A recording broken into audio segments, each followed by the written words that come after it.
Assalamualaikum warahmatullahi wabarakatuh.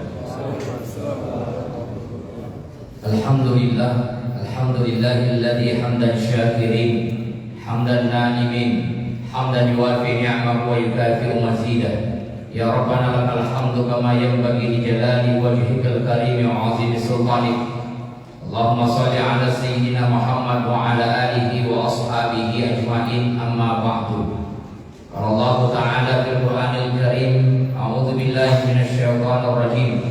Ya ayyuhalladzina amanu udkhulu fis silmi kaffah wa la tattabi'u khutuwatis syaitan innahu lakum aduwwum mubin. Hadirin hadirat yang insyaallah sama-sama dimuliakan dan dicintai oleh Allah Subhanahu wa taala. Nabi Adam alaihissalam ketika berada di dalam surga, Allah Subhanahu wa taala berfirman, "Uskun anta wa zaujukal jannah." Tinggallah kamu bersama dengan istrimu di dalam surga. Tetapi ada satu syarat yang diberikan oleh Allah, "Wala taqrabah hadhihi syajarah."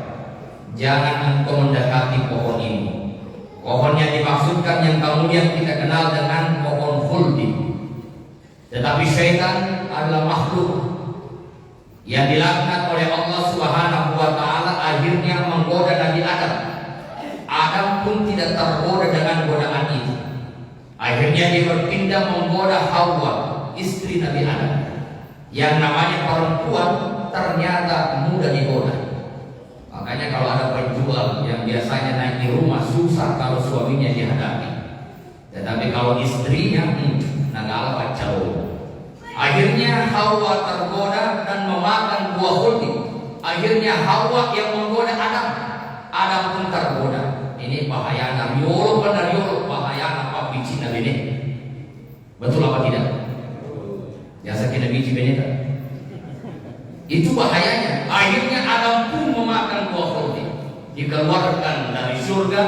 Ada yang mengatakan dilempar, satu di India dan satu di Irak. 350 tahun mereka saling mencari, akhirnya bertemu.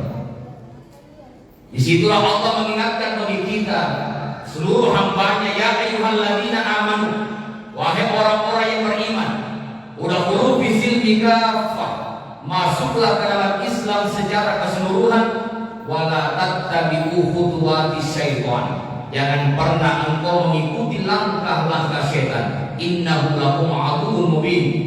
Karena setan itu sesungguhnya adalah musuh yang nyata. Saya tanya bapak-bapak, pernah melihat setan? Pernah melihat setan? Pernah membunuh setan? Jadi mondok. Sering kita dengar, malam Jumat kok gak bunuh setan, setan apa umum? Mungkin kita tidak pernah melihat secara langsung, tetapi ternyata Rasulullah Sallallahu Alaihi Wasallam pernah bertanya kepada iblis, kepada syaitan, "Kam ahibbauka min ummati?" Berapa temanmu di antara umatku? Faqala asyaratu nafarin. Syaitan menjawab, "Muhammad, dari umatmu itu ada 10 anggota." Ternyata 10 anggota setannya. Mudah-mudahan kita tidak termasuk di dalamnya. Awaluhum al-imamul jahil. Yang pertama yang termasuk anggotanya syaitan, al-imamul jahil, pemimpin yang curang. Kita ini semuanya adalah pemimpin. Pemimpin dalam sebuah wilayah. Bahkan kita termasuk adalah pemimpin dalam sebuah rumah tangga. Kullukum ra'in wa kullukum mas'ulun an ra'iyah. Kalian adalah pemimpin dan setiap pemimpin akan ditanya. Kau akan ditanya tentang istrimu, kau akan ditanya tentang anak-anakmu. Tanggung jawabnya berat. Hadirin yang dimuliakan oleh Allah Subhanahu wa taala. Makanya di dalam rumah tangga itu ya saling membantu dalam kedekatan kepada Allah. Bahkan dalam rumah tangga sebenarnya ada beberapa sunnah. Misalnya sunnah satu piring berdua. Jadi makan satu piring dengan istri itu pahala.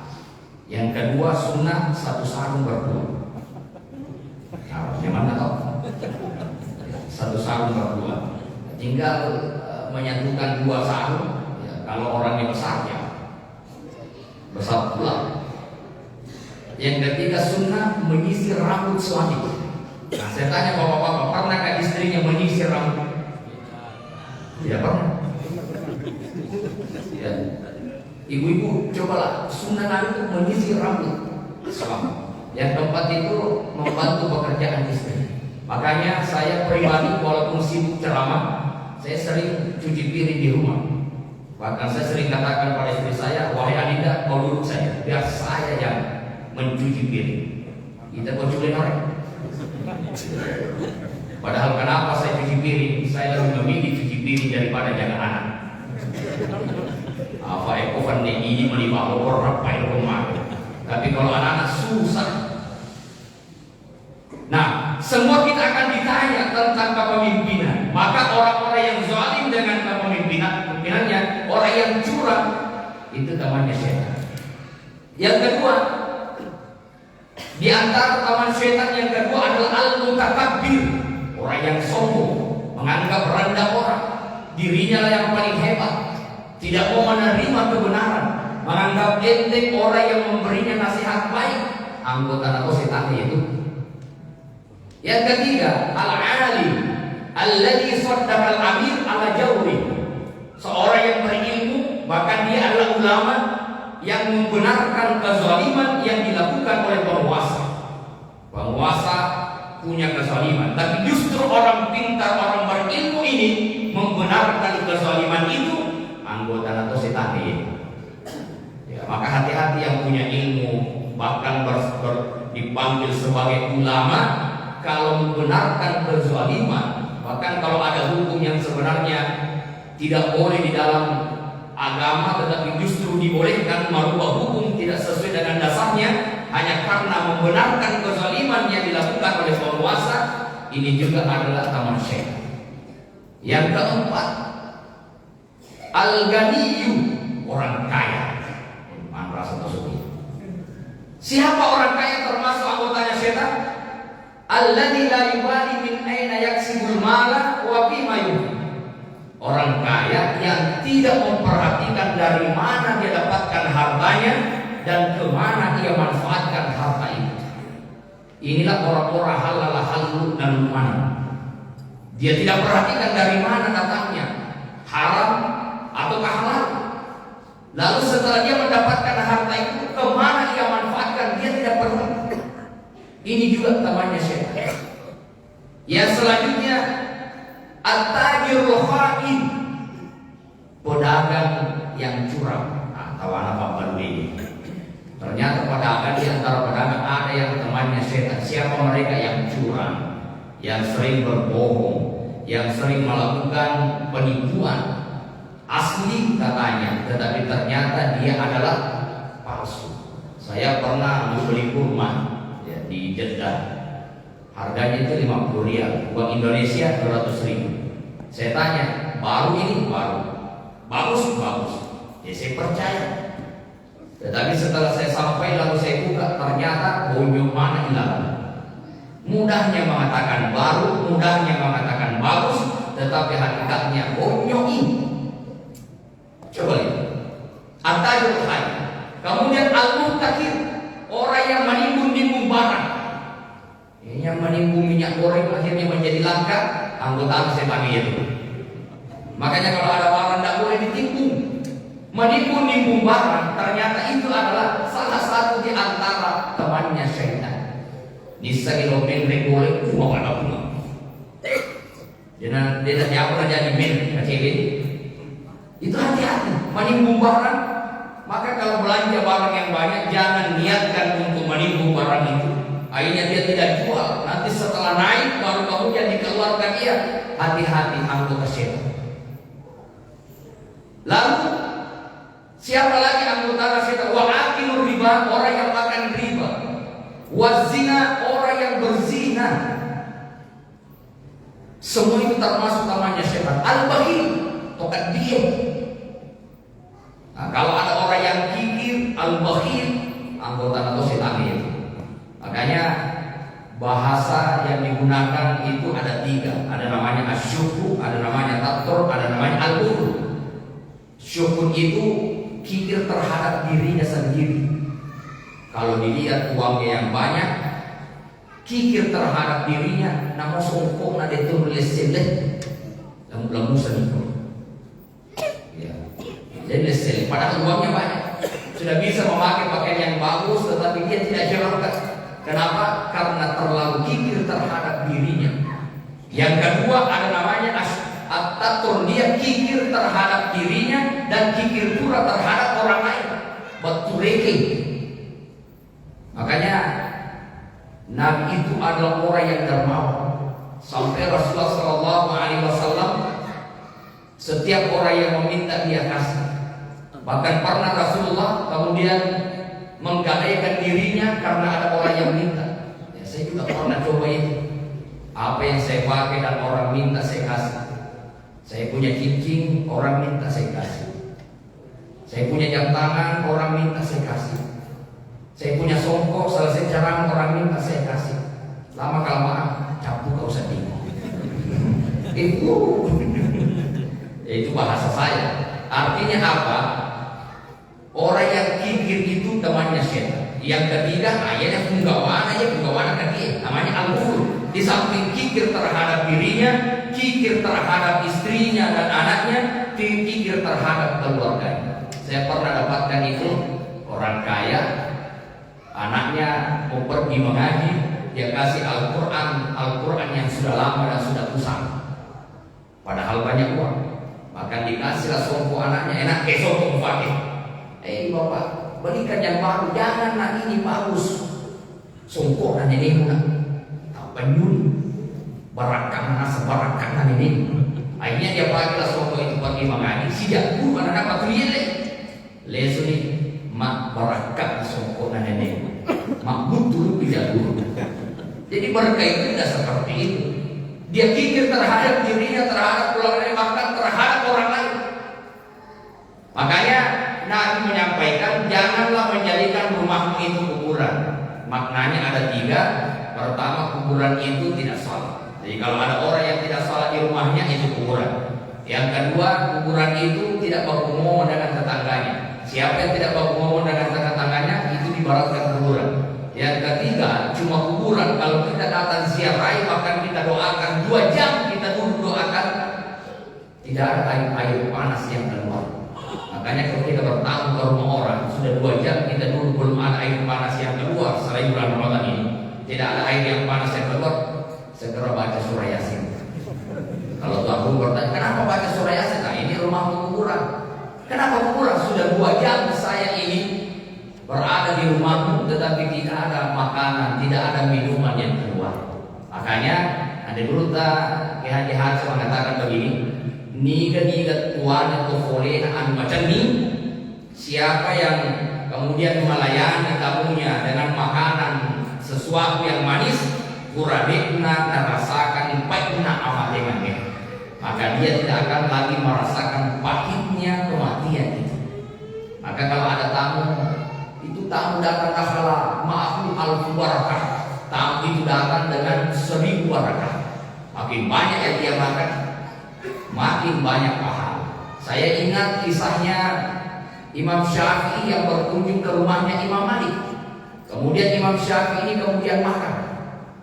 Dia malah tambah. Kata anaknya, ini kan ulama. Kenapa ulama makannya banyak?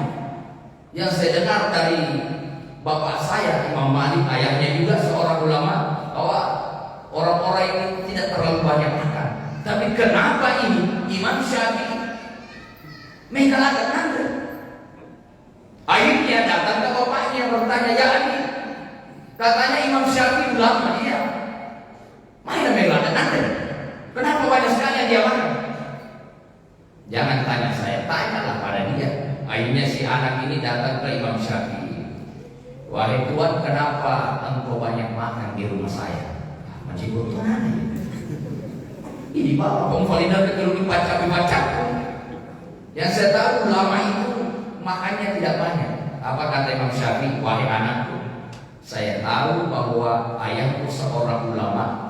Saya yakin bahwa makanan yang ada di rumahmu itu saya yakin 100% halal. Sebanyak apapun yang saya makan tidak akan ada bahaya bagi tubuh saya karena dia halal.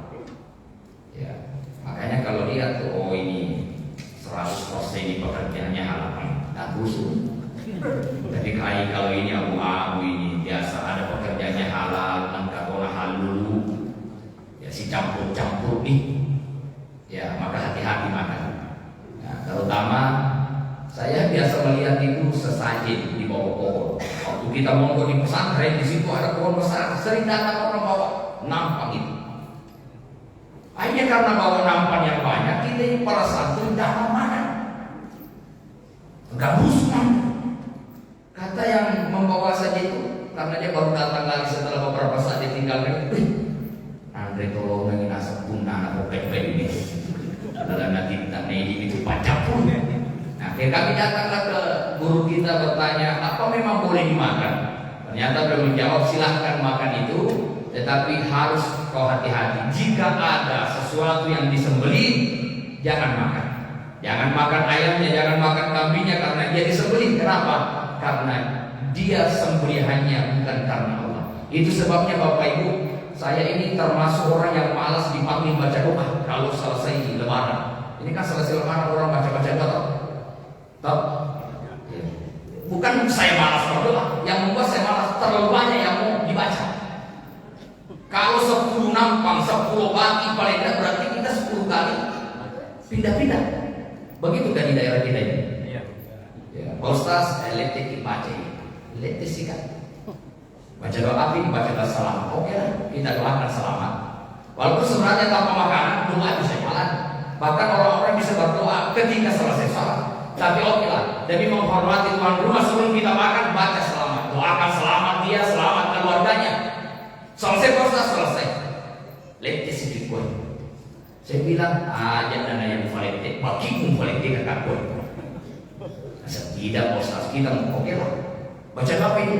Baca doa wariyalah. Yang saya paham wariyalah itu ya orang meninggal. Oke lah, kita doakan Allahumma gfir lahu warhamhu dan seterusnya. Selesai. Ustaz letih sih gue. Jadi kata lu letih. Baca doa lagi, fakta Nabi. Oke lah, saya masih memahami fakta Nabi itu. Fakta artinya begitu kita muliakan Rasulullah, maka di dalamnya adalah salawat. Oke lah, salawat masih ada dasar. Pak Ustaz letih sih. Kapan nih? Baca doa Nabi. Pak Ustaz, engkau kasih anakku nenek bulan ini. Maka ada orang nenek. Siapa aku nenek? Angkat pilih anakku baca. Katanya ada anaknya yang naik ke langit.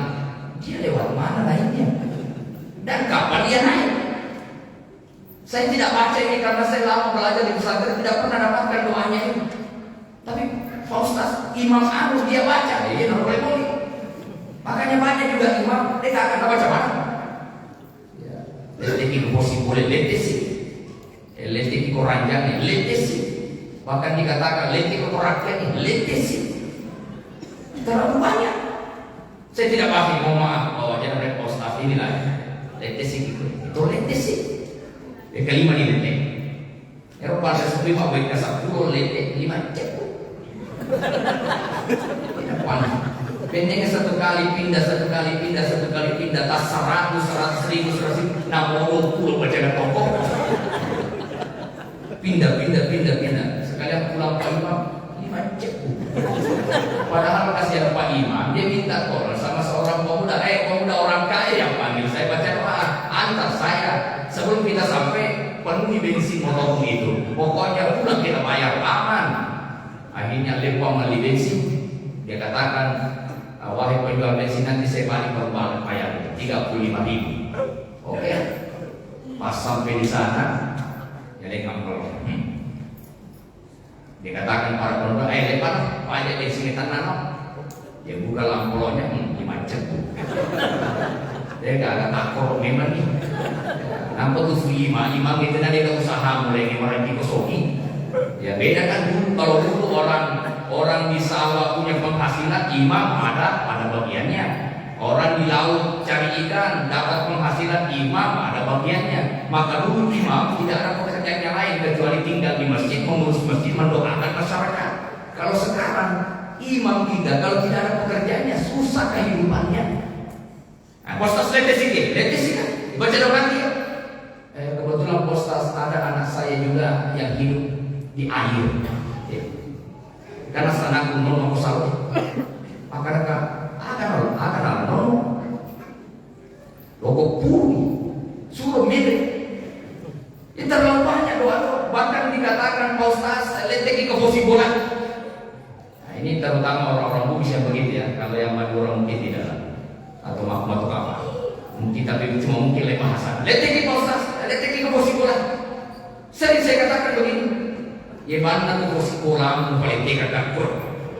Ya, nah sampai ini dilaudi megal ada posisi dan pakaranya. Lima mina sapa posisi nasaroe, lima kan nasapa posisi nagalunge, lima kan nasapa posisi nadarae. Wani jumat mina bolo posisi bola nanti posisi nama kalle dia nyampang. Padahal mestinya posisi mu nemu mega naiknya. Wassalamualaikum warahmatullahi wabarakatuh.